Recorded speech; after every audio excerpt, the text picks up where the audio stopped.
Ministri i Jashtëm bullgar Georg Georgiev ka thënë sot se Austria garanton se nuk do ta ndryshojë pozicionin e saj ndaj Maqedonisë së Veriut dhe kornizës negociuese.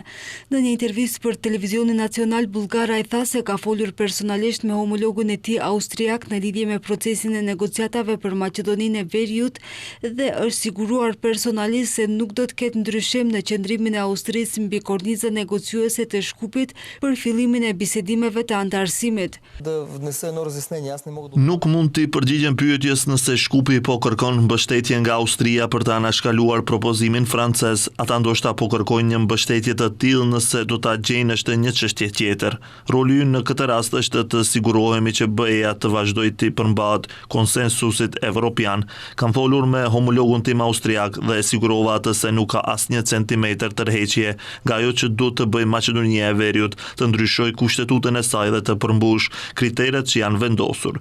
Çfarë pretendimësh po përhap pala tjetër për të kënaqur veten është një çështje në vete.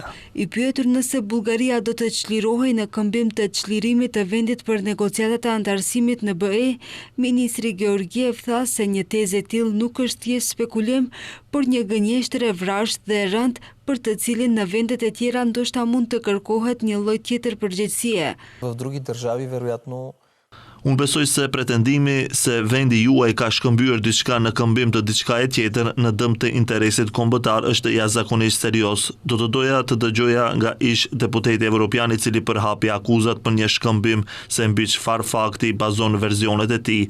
Nuk ka dhe po e them këtë që nuk ka pasur asnjë bisedë, drejtim apo veprim që mund të ishte ndërmarrë në drejtim të mbrojtjes së vizionit ton për integrimin e Ballkanit Perëndimor dhe konkretisht në lidhje me Shkupin. Kjo nuk është të bërë.